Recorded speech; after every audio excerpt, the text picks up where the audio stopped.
जय हिंद मित्रांनो, एक्झाम जागर या एज्युकेशन यूट्यूब प्लॅटफॉर्मवर तुम्हा सर्वांचं पुन्हा एकदा स्वागत आहे. मित्रांनो, या आधीच्या सत्रामध्ये तुमच्यासाठीचा प्रश्न होता, BSFच्या पहिल्या महिला स्नायपर कोण बनल्या आहेत? या प्रश्नाचं योग्य उत्तर आहे पर्याय क्रमांक 3 म्हणजे सुमन कुमारी या BSFच्या पहिल्या महिला स्नायपर बनलेल्या आहेत.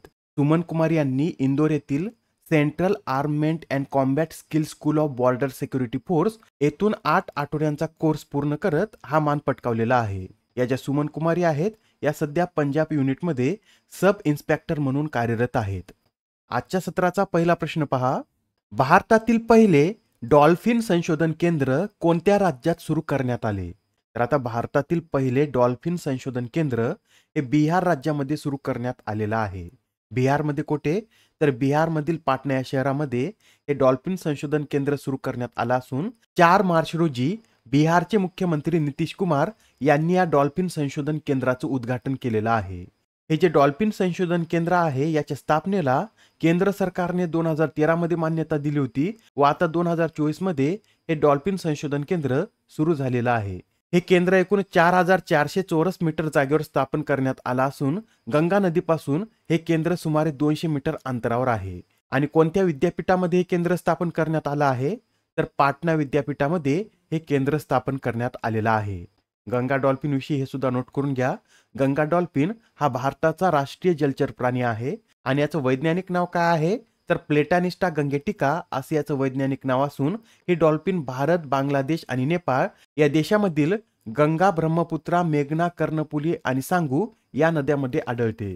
डॉल्फिन हा प्राणी अंधा असतो हे सुद्धा लक्षात ठेवा. आणि भारत सरकारने 2019 मध्ये प्रोजेक्ट डॉल्फिन हा प्रकल्प सुरू केलेला आहे. प्रश्न क्रमांक दुसरा पहा. स्टेनलेस स्टील क्षेत्रातील देशातील पहिल्या ग्रीन हायड्रोजन प्लांटचे उद्घाटन कोठे करण्यात आले? तर आता स्टेनलेस स्टील क्षेत्रातील देशातील पहिला ग्रीन हायड्रोजन प्लांट हा हरियाणामध्ये सुरू करण्यात आलेला आहे. हरियाणामध्ये कोठे? तर हरियाणामधील हिसार येथे हा प्लांट स्थापन करण्यात आला असून याचं उद्घाटन केंद्रीय पोलाद मंत्री ज्योतिरादित्य सिंधिया यांच्या हस्ते करण्यात आलेला आहे. मित्रांनो, हा जो प्लांट आहे हा स्टेनलेस स्टील उद्योगासाठी जगातील पहिला of grid green hydrogen plant असून रूफटॉप आणि तरंगत्या फ्लोटिंग सोलरसह जगातील हा पहिला ग्रीन हायड्रोजन प्लांट ठरलेला आहे. या नवीन प्रकल्पामुळे कार्बन उत्सर्जन दरवर्षी अंदाजे 2700 टन कमी होईल.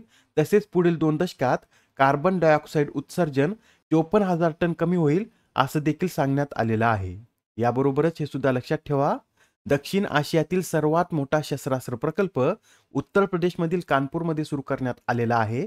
पहिले वैदिक घड्याळ मध्य प्रदेशमधील उज्जैन, देशातील सर्वात मोठा सौर बॅटरी प्रकल्प छत्तीसगड, देशातील सर्वात लांब केबल पूल गुजरात, भारतातील पहिले स्किल इंडिया सेंटर ओडिशा, भारतातील पहिली हेलिकॉप्टर आपत्कालीन वैद्यकीय सेवा उत्तराखंड, जगातील पहिली ब्लॅक टायगर सफारी ओडिशा, देशातील पहिली carbon neutral sports city Kerala, भारतातील पहिल्या लहान प्राण्यांचे रुग्णालय मुंबई, देशातील पहिले digital national museum of epigraphy Telangana, देशातील पहिले सर्वात मोठे बापू टावर बिहार, तर सौर ऊर्जेवरील देशातील पहिले अल्ट्रा फास्ट चार्जिंग स्टेशन हे मुंबईमध्ये सुरू करण्यात आलेलं आहे.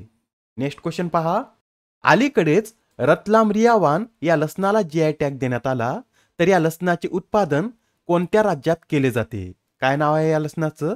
तर रतलाम रियावान असं या लसणाचं नाव असून याचं उत्पादन मध्य प्रदेश राज्यामध्ये केलं जातं. मित्रांनो, याआधीच मध्य प्रदेशच्या रतलाम जिल्ह्यातील सेवला GI टॅग मिळालेला आहे आणि आता मध्य प्रदेशातील पिपलोदा तहसीलच्या रियावान गावातील लसणालाही GI टॅग देण्यात आलेला आहे. हा जो लसण आहे हा त्याच्या उच्च उत्पादनासाठी प्रसिद्ध असून हा लसण चवीला तिखट, जास्त तेल आणि जास्त काळ साठवून ठेवण्यास उपयुक्त यासाठी ओळखला जातो. याबरोबरच हे सुद्धा नोट करून घ्या, नुकतंच आता ओडिशामधील कटकच्या प्रसिद्ध चांदीच्या तारकाशीला देखील GI टॅग देण्यात आलेला आहे. मित्रांनो, भारतामध्ये 1999च्या कायद्यानुसार GI टॅग देण्यात येतो आणि हा जो GI टॅग आहे हा किती वर्षासाठी वैध असतो? तर हा GI टॅग 10 वर्षासाठी वैध असतो. प्रश्न क्रमांक 4. महाराष्ट्र वन विभागाने किती रोपांसह हिंदीत भारत माता लिहून गिनीज वर्ल्ड रेकॉर्ड बनवला आहे? इमेजमध्ये तुम्हाला दिसत असेल अशा प्रकारचा रोपांचा उपयोग करून भारत माता हे लिहिण्यात आलेला आहे. व आता भारत माता लिहिण्यासाठी एकूण किती रोपं लागलेली आहेत? तर हे भारत माता लिहिण्यासाठी एकूण 65,724 रोपं लागलेली आहेत. किती? तर 65,724. आणि हा जो विक्रम आहे हा कोठे करण्यात आला आहे? तर चंद्रपूर येथे सुरू असलेल्या ताडोबा महोत्सवात हा विक्रम करण्यात आलेला आहे.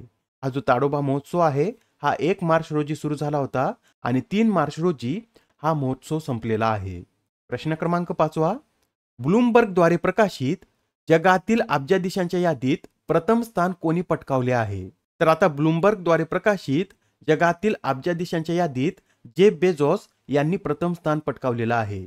जेफ बेझोस यांनी यावेळी एलॉन मस्क यांना मागे टाकून हे पहिलं स्थान पटकावलेलं आहे. ब्लूमबर्गच्या आकडेवारीनुसार जेफ बेझोस यांची संपत्ती ही 200 अब्ज डॉलर इतकी आहे, तर दुसऱ्या क्रमांकावरील एलॉन मस्क यांची संपत्ती ही 198 अब्ज डॉलर इतकी आहे. तिसऱ्या क्रमांकावर यात कोण आहेत? तर बर्नार्ड आर्नॉल्ट यामध्ये तिसऱ्या क्रमांकावर आहेत. त्यांची संपत्ती ही 197 अब्ज डॉलर इतकी आहे. आणि यामध्ये आपल्या भारताचे मुकेश अंबानी कितव्या स्थानावर आहेत? तर मुकेश अंबानी हे 11व्या स्थानावर असून त्यांची एकूण संपत्ती ही 115 अब्ज डॉलर इतकी आहे. तर गौतम अदानी यात 12व्या स्थानावर असून त्यांची संपत्ती ही 104 अब्ज डॉलर इतकी आहे. आता हा प्रश्न पहा, यात काय विचारला आहे? तर आता अलीकडेच खेळातून निवृत्तीची घोषणा करणारे बी साई प्रणीत हे कोणत्या खेळाशी संबंधित आहेत? तर हे जे बी साई प्रणीत आहेत हे एक बॅडमिंटनपटू असून नुकतेच आता त्यांनी बॅडमिंटन खेळातून निवृत्तीची घोषणा केलेली आहे. बी साई प्रणीत यांच्याविषयी सांगायचं झालं तर 2019च्या जागतिक अजिंक्यपद स्पर्धेत त्यांनी कांस्य पदक जिंकलं होतं आणि भारताला या स्पर्धेत 36 वर्षात कांस्य पदक पटकावून देणारे ते पहिलेच भारतीय ठरले होते. त्यांच्या आधी 1983 मध्ये प्रकाश पदुकोण यांनी या स्पर्धेमध्ये कांस्य पदक जिंकलं होतं व त्यांच्यानंतर बी साई प्रणीत यांनीच यामध्ये कांस्य पदक पटकावलेलं आहे. आता बी साई प्रणीत हे निवृत्तीनंतर काय करणार आहेत? तर ते अमेरिकेतील ट्रँगल बॅडमिंटन अकादमीचे मुख्य प्रशिक्षक म्हणून कार्य करणार आहेत. लक्षात ठेवा, ते कोणत्या देशामध्ये प्रशिक्षक म्हणून कार्य करणार आहेत? तर ते अमेरिका या देशामध्ये प्रशिक्षक म्हणून कार्य करणार आहेत. प्रश्न क्रमांक 7वा. कोणाच्या हस्ते हज यात्रेकरूंच्या सोयीसाठी हज सुविधा ॲप लॉन्च करण्यात आले? तर आता हे जे हज सुविधा ॲप आहे हे स्मृती इराणी यांनी लॉन्च केलेलं आहे. आणि मित्रांनो, हे जे ॲप आहे हे हिंदी, उर्दू, इंग्रजी, बंगाली आणि कन्नडसह 10 भाषांमध्ये उपलब्ध आहे. या ॲपच्या उपयोगाद्वारे कोणत्याही परिस्थितीत आपल्या भारतीय हज यात्रेकरूंना मदत उपलब्ध होणार आहे. याबरोबरच हे सुद्धा नोट करून घ्या, मागच्या वर्षी म्हणजेच 2023 मध्ये 4,300हून अधिक महिलांनी मेहराम शिवाय यशस्वी हज यात्रा केली होती आणि यावर्षी 5,160हून अधिक महिला या मेहराम शिवाय हज यात्रेला जाणार आहेत. प्रश्न क्रमांक 8वा. अलीकडेच कोणत्या देशाने RS-24 यार्स इंटरकॉन्टिनेंटल बॅलिस्टिक आण्विक क्षेपणास्त्राची यशस्वी चाचणी घेतली आहे? मित्रांनो, एक्झाम मध्ये बऱ्याच वेळा असे प्रश्न विचारण्यात येतात, तर नोट करून घ्या. RS-24 यार्स इंटरकॉन्टिनेंटल बॅलिस्टिक आण्विक क्षेपणास्त्राची चाचणी ही रशिया या देशाद्वारे घेण्यात आलेली आहे. नेक्स्ट क्वेश्चन पहा. बिहार राज्याचे नवे मुख्य सचिव म्हणून कोणाची नियुक्ती करण्यात आली? तर आता बिहार राज्याचे नवीन मुख्य सचिव म्हणून ब्रजेश मेहरोत्रा यांची नियुक्ती करण्यात आलेली आहे. याआधी या पदावर कोण कार्यरत होते? तर आमिर सुबानी हे या पदावर कार्यरत होते आणि आता त्यांनी स्वेच्छानिवृत्ती घेतल्यानंतर त्यांच्या जागी ब्रजेश मेहरोत्रा यांची नियुक्ती करण्यात आलेली आहे. आता हे जे आमिर सुबानी आहेत हे बिहार वीज नियामक आयोगाचे अध्यक्ष म्हणून कार्य करतील. आजच्या सत्रामधील शेवटचा प्रश्न पहा. दरवर्षी जन औषधी दिवस कधी साजरा केला जातो? तर आता हा जो जन औषधी दिवस आहे हा 7 मार्च रोजी साजरा केला जातो आणि हा दिवस प्रथम कधी साजरा करण्यात आला होता? तर 2019 पासून हा दिवस साजरा करण्यात येत आहे. यावेळेसचा हा 6वा औषधी दिवस असून जन औषधी प्रकल्पांच्या फायद्यांविषयी सर्वसामान्यांना जागरूक करणे या उद्देशाअंतर्गत हा दिवस दरवर्षी साजरा करण्यात येत आहे. तुमच्या माहितीसाठी मित्रांनो, हे सुद्धा नोट करून घ्या. जन औषधी या भारताच्या उपक्रमाशी जोडला गेलेला पहिला देश कोणता असेल? तर मॉरिशियस हा जन औषधी या भारताच्या उपक्रमाशी जोडला गेलेला पहिला देश ठरणार आहे. आजच्या सत्रामधील तुमच्यासाठीचा प्रश्न पहा. प्रो कबड्डी लीगच्या 10व्या सीझनचे विजेतेपद कोणी पटकावले आहे? आता या प्रश्नाचं उत्तर कमेंटमध्ये देण्याचा प्रयत्न करा. उत्तर चुकलं तरी काय हरकत नाही, कारण ज्यावेळेस तुम्हाला या प्रश्नाचं योग्य उत्तर माहित होतं त्यावेळेस हा प्रश्न तुमच्या दीर्घकाळापर्यंत लक्षात राहतो. तर आता पुढच्या सत्रामध्ये पुन्हा भेटूया. धन्यवाद.